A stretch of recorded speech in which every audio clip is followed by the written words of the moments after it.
How do we work with a client who might not realize they're being triggered in the first place? Well, Dr. Zindel Segal uses a two-step approach. His goal is to help his clients recognize when something might be triggering for them so that they can start to feel more in control of how they respond. I'll let Zindel take it from there. The first thing I think you really need to figure out is, does this person see themselves as getting triggered in a disproportionate way? Or do they see their being triggered as a reasonable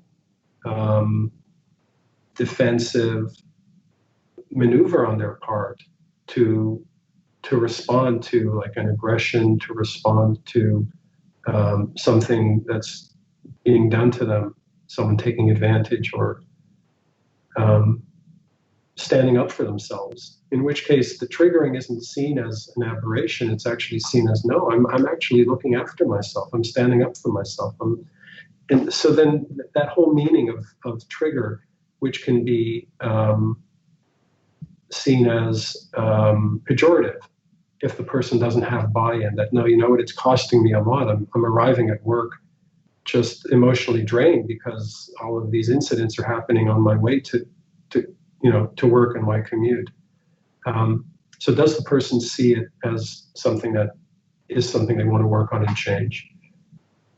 That would be the first step. I think the second step then involves helping them to develop the mindfulness, curiosity, and kindness skills, because that becomes the container in which these things are going to be investigated.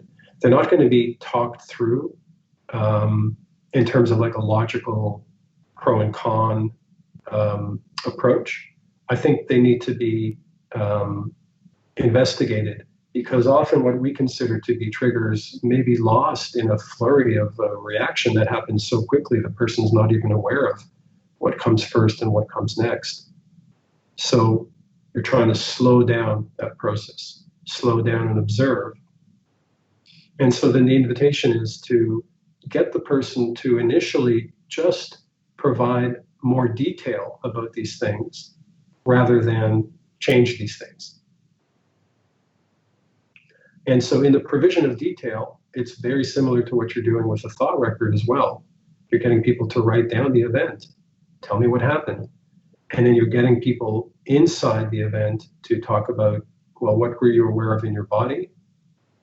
Did you notice that, you were gripping the steering wheel more strongly? Did you notice that you had a surge of blood flow and your temples were throbbing because there was a lot of blood rushing to your head? What emotions were present? What thoughts were going through your mind? And interestingly, as a therapist, you're not saying, you've really got to change this, you got to stop this, you got to cut this down. So the triggering initially becomes something that is investigated, and the mindfulness skills really allow people to do this, because what they're doing during their home practice is really very continuous with what you're asking them to do here. And then once you have that, then you can start to move inside and look at which particular ideas or thoughts people are able to recognize that precede the reaction that they're having.